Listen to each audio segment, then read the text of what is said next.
علی رسولہ الکریم اما بعد فاعوذ باللہ من الشیطان الرجیم بسم اللہ الرحمن الرحیم رب اشرح لی صدری ویسر لی امری واحلل عقدۃ من لسانی یفقہوا قولی۔ فصل چہارم، صفحہ نمبر 164، پیج نمبر 164، آداب اخوت اور معاشرت۔ اخوت کہتے ہیں بھائی چارے کو، دوستی کو، بھائی بھائی بننا، اور معاشرت یعنی باہم مل جل کر رہنا۔ معلوم ہونا چاہیے کہ محبت حسن خلق کا نتیجہ ہے، یعنی اچھے اخلاق سے محبت پیدا ہوتی ہے۔ تو اس کا دوسرا معنی کیا ہوا کہ برے اخلاق سے، بد اخلاقی سے محبتیں ختم ہو جاتی ہیں۔ برا اخلاق محبت کا قاتل ہے، اور تفرقہ یعنی تفرقہ بازی، گروہ بندی، بدخلقی کا ثمرہ، بد اخلاقی کا نتیجہ، یعنی باہم جدائیوں کا ہو جانا، ایک دوسرے سے الگ ہونا۔ کیونکہ حسن خلق سے محبت اور موافقت پیدا ہوتی ہے۔ جب انسان کا اخلاق اچھا ہوتا ہے تو دل جڑتے ہیں، لوگ ایک دوسرے کے قریب آتے ہیں۔ اور بدخلقی کا انجام بغض اور غیبت ہے۔ بغض دل میں ہوتا ہے اور غیبت زبان پہ ہوتی ہے، کیونکہ جب کوئی انسان کسی دوسرے انسان سے برا سلوک کرتا ہے تو دل میں گرہ پڑ جاتی۔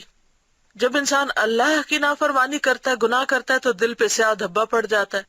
اور جب بندوں کے ساتھ زیادتی کرتا ہے یا بد اخلاقی برتتا ہے تو پھر دل کے اندر ایک گرہ سی ہو جاتی، اور زبان بھی اس برائی کو اگلنے لگتی ہے دوسروں کے سامنے، تو پھر وہ غیبت بن جاتی ہے۔ حسن خلق کی فضیلت مخفی نہیں، یعنی چھپی ہوئی نہیں، اچھے اخلاق کا فائدہ، اور احادیث اس پر دلالت کرتی ہیں۔ حضرت ابو الدرداء رضی اللہ عنہ سے روایت ہے کہ نبی صلی اللہ علیہ وسلم نے فرمایا، قیامت کے دن مومن کے میزان میں حسن خلق سے بڑھ کر کوئی چیز وزنی نہیں ہوگی، یعنی اچھا اخلاق سب سے بھاری نیکی ہوگی۔ ترمذی کی روایت ہے اور صحیح روایت ہے۔ گویا انسان جتنے بھی عمل کرتا ہے، جو کچھ بھی کرتا ہے، نماز، روزہ، عبادت، دوسروں کے کام آنا، مال خرچ کرنا، ان کا اپنا ایک وزن ہے۔ لیکن کسی کا دل رکھنا، کسی کے برے رویے کے جواب میں اچھا رویہ اختیار کرنا، اور دوسروں سے اچھے طریقے سے پیش آنا، یہ نیکی جب میزان میں رکھی جائے گی تو باقی نیکیوں کے مقابلے میں بہت بھاری ہوگی۔ اور ایک اور حدیث میں ہے کہ قیامت کے دن تم میں سے میرا سب سے زیادہ محبوب اور قریبی وہ ہوگا جس کے اخلاق اچھے ہوں گے، یعنی اسے نبی صلی اللہ علیہ وسلم کی مجلس نصیب ہوگی اور وہ اس میں قریب تر ہوگا آپ کے۔ اور سب سے برا وہ ہوگا جس کے اخلاق برے ہوں گے۔ نبی صلی اللہ علیہ وسلم سے سوال کیا گیا کہ لوگوں کو سب سے زیادہ کون سی چیز جنت میں داخل کرے گی؟ تو آپ نے فرمایا، اللہ کا ڈر اور حسن خلق۔ اللہ کا ڈر یعنی تقوی، اور تقوی کیا ہوتا ہے؟ ہر حال میں اللہ تعالی کے بارے میں سوچتے رہنا اور اللہ کی ناراضگی کے خوف سے غلط کام چھوڑ دینا، یعنی اللہ کانشیس ہونا۔ اور حسن خلق کیا ہے؟ بندوں کے ساتھ اچھا معاملہ کرنا۔ تو انسان ایک طرف اللہ کے ساتھ معاملہ کرتا ہے اور ایک طرف بندوں کے ساتھ۔ جب اللہ کے ساتھ معاملہ ہو تو اللہ کا ڈر دل میں غالب ہو، اور جب بندوں کے ساتھ معاملہ ہو تو ان کے ساتھ اچھے اخلاق کا برتاؤ کیا جائے۔ اللہ تعالیٰ کے لیے محبت رکھنے کے متعلق صحیحین میں حضرت ابو ہریرہ رضی اللہ عنہ کی حدیث ہے کہ نبی صلی اللہ علیہ وسلم نے فرمایا، 7 آدمی ہیں جن کو اللہ تعالیٰ اپنے سائے میں جگہ دے گا جس دن کے اس کے سائے کے سوا اور کوئی سایہ نہ ہوگا، یعنی قیامت کے دن۔ ان 7 آدمیوں میں سے 2 آدمی وہ ہیں جنہوں نے اللہ کے لیے آپس میں محبت کی، اسی پر جمع ہوئے اور اسی پر الگ ہوئے، یعنی ان کا تعلق خالصتاً اللہ کی خاطر تھا۔ اللہ کے ذکر کے لیے جمع ہوئے، اسی پر جمع ہوئے کا مطلب کیا ہے؟ اللہ کو یاد کرنے کے لیے اکٹھے ہوئے، اللہ کے دین کی خاطر ایک دوسرے کے دوست بنے، اور اسی پر الگ ہوئے، یعنی اللہ کے کام اور اللہ کے ذکر اور اللہ کی یاد اور اللہ کی عبادت اور اللہ کے دین کی خدمت ہی کی وجہ سے یا ایسے کاموں میں مشغولیت کی وجہ سے وہ ایک دوسرے سے جدا ہوئے۔ ایک اور حدیث میں ہے، اللہ تعالیٰ فرماتے ہیں، میری محبت ان 2 آدمیوں کے لیے واجب ہو گئی جو میرے لیے آپس میں محبت رکھتے ہیں اور میرے لیے خرچ کرتے ہیں اور میرے لیے ایک دوسرے کی زیارت کرتے ہیں، یعنی ایک دوسرے کی ملاقات کو جاتے ہیں۔ یعنی میرے لیے کا مطلب کیا ہے؟ کہ وہ اس لیے ایک دوسرے سے ملاقات کرتے ہیں کہ ان کی باہمی ملاقات سے ان کے اندر اللہ کی محبت مزید مضبوط ہو. یہ نہیں کہ باہم مل کر اللہ کو بھلا دیتے ہیں، کیونکہ بعض لوگ دعویٰ تو کرتے ہیں کہ وہ اللہ کی خاطر محبت کرتے ہیں اور اللہ ہی کی خاطر تعلق قائم کرتے ہیں، لیکن ہوتا کیا ہے کہ جب وہ باہم بیٹھتے ہیں یا باہم ملاقات کرتے ہیں تو اللہ کا کوئی ذکر نہیں پھر کرتے، پھر صرف اپنی ذات بیچ میں آ جاتی ہے یا اللہ کی ذات سیکنڈری ہو جاتی، تو یہ پھر اللہ کی خاطر محبت نہ ہوئی. ایک اور حدیث میں ہے، ایمان کا سب سے مضبوط کڑا یہ ہے کہ تو اللہ کے لیے محبت رکھے اور اللہ کے لیے دشمنی رکھے. اور اس بارے میں اور بہت سی احادیث ہیں. معلوم ہونا چاہیے کہ جو اللہ کے لیے محبت رکھے گا وہ اللہ کے لیے دشمنی بھی رکھے گا، کیونکہ جب تو کسی آدمی سے اس لیے محبت کرے گا کہ وہ اللہ کا فرما بردار ہے، تو جب وہ اللہ کی نافرمانی کرے گا تو اس سے بغض بھی رکھے گا. یعنی جب وہ غلط کام کرے گا اور اللہ کو ناراض کرے گا تو پھر ناراضگی بھی دل میں آئے گی.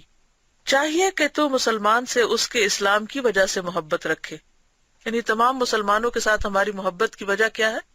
ان کا مسلمان ہونا اور اس کی نافرمانی کی وجہ سے ناراض ہو. لیکن اگر کوئی شخص بظاہر اپنے آپ کو مسلمان کہتا ہے لیکن حقیقی معنوں میں وہ اطاعت گزار نہیں بلکہ اللہ کی نافرمانی کرتا ہے، تو اس پر اس کے مسلمان ہونے کی وجہ سے ہی محبت نہیں کی جائے گی، بلکہ اس کی اللہ کی نافرمانی کی وجہ سے اس سے ناراضگی کا اظہار بھی ہوگا. اگر لغزش کے طور پر کوئی بات اس سے صادر ہو، یعنی کوئی ٹنگ سلپ ہو، کوئی غلطی ہو جائے، کوئی بھول ہو جائے اور معلوم ہو جائے کہ وہ اس پر نادم ہے، یعنی اس پر وہ شرمندہ ہے، اس غلطی کو مانتا ہے اور آئندہ نہیں کرنا چاہتا، تو اس وقت بہتر یہ ہے کہ چشم پوشی کی جائے، یعنی اگنور کر دیا جائے اور اس کی پردہ پوشی کی جائے، یعنی ادھر ادھر اس کو سپریڈ نہ کیا جائے اس بات کو. لیکن اگر گناہ پر اصرار کرے، یعنی کوئی توبہ نہیں، کوئی شرمندگی نہیں، تو غصے کا اظہار لازمی ہے تاکہ وہ اس گناہ کو چھوڑ دے، اس سے منہ پھیر لے اور اس سے دور ہو جائے. نیز گناہ کے ہلکا یا بھاری ہونے کے مطابق اس سے سخت کلامی کرے، یعنی ڈانٹ کے بھی انسان پھر بات کر سکتا ہے اگر کوئی شخص اللہ کی نافرمانی کر رہا ہو. اور دوست حقیقت میں وہ ہوگا جو ڈانٹ سہ بھی جائے گا. اللہ تعالیٰ کے حکم کی خلاف ورزی کرنے والے کئی قسم کے ہیں.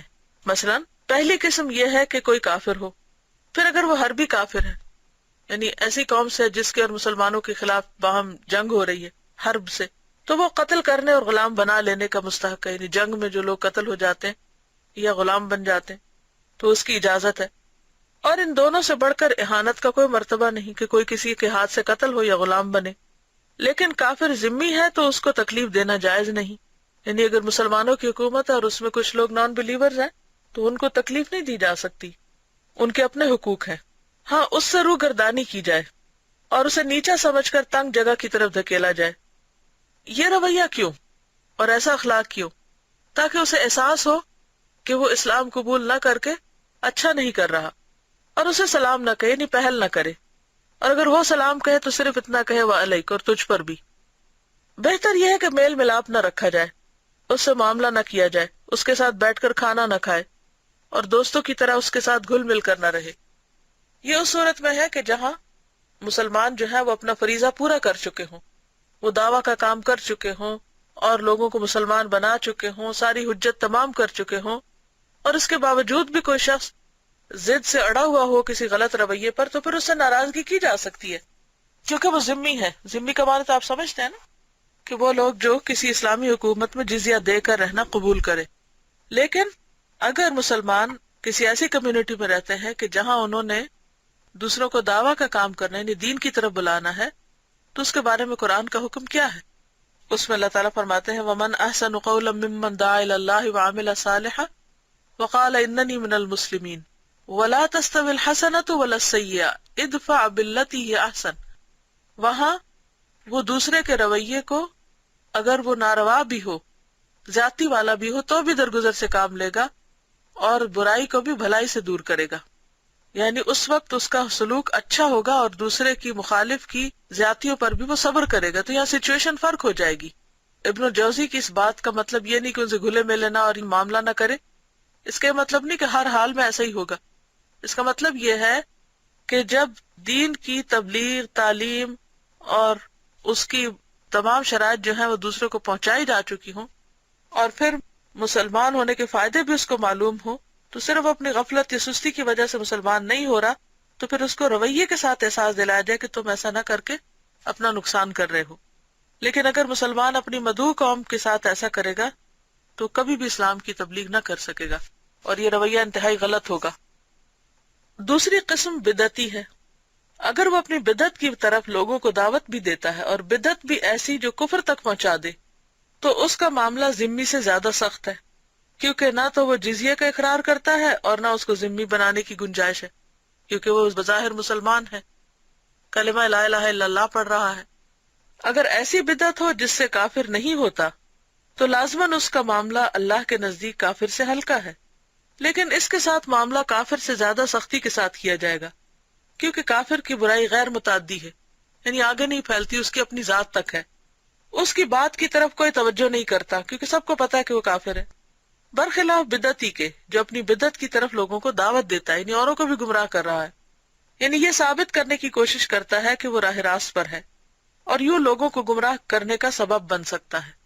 کیونکہ اگر کوئی بدعت کو عام کر رہا ہے اور کوئی اس کے بارے میں ناراضگی کا اظہار نہیں کرتا تو پھر کیا ہوگا؟ بہت سے لوگ اس کی لپیٹ میں آ جائیں گے.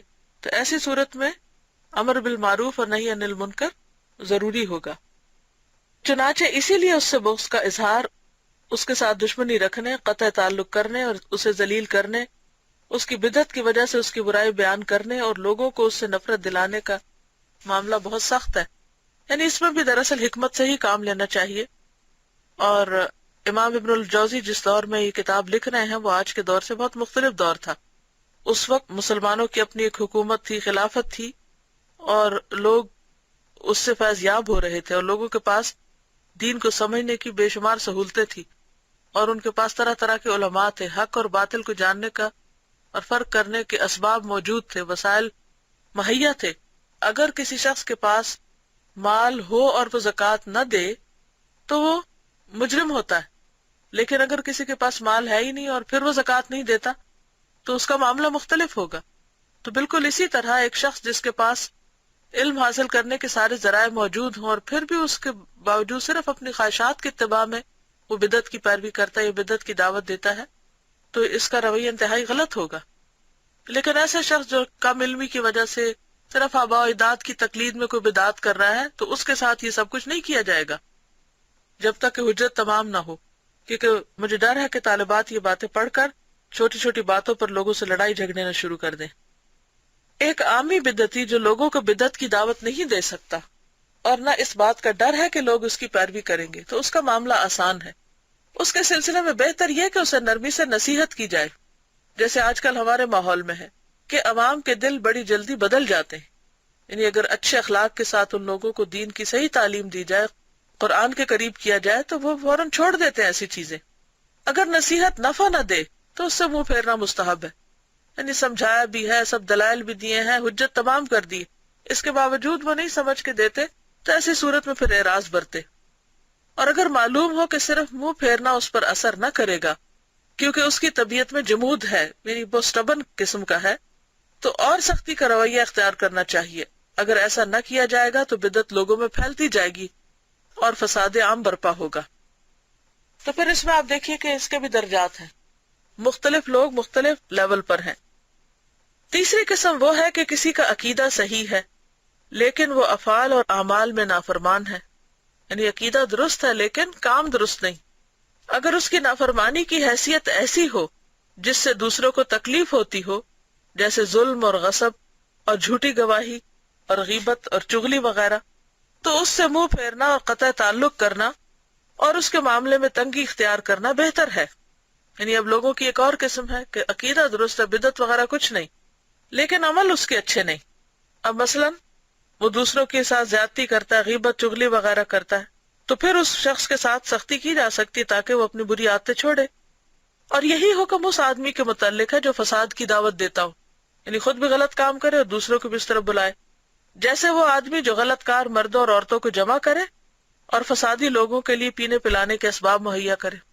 یعنی اگر کسی نے ایسی جگہ، ایسا کوئی سینٹر بنا رکھا ہے یا ایسی غلط جگہ بنا رکھی ہے جیسے مخصوص علاقوں میں برے برے کام ہوتے ہیں، کچھ جگہیں، کچھ علاقے، کچھ بلڈنگز ایسے کاموں کے لیے مشہور ہوتی ہیں اور سب کو یہ پتا ہوتا ہے کہ یہاں پر غلط قسم کے کام ہو رہے ہیں، اور اس میں پینا پلانا بھی چل رہا ہے، تو ایسے لوگوں کے ساتھ پھر معاملہ مختلف کیا جائے گا، ان کو سمجھایا جائے گا، اور سمجھانے بجانے کے باوجود اگر وہ نہ مانے تو پھر سختی بھی کی جا سکتی ہے۔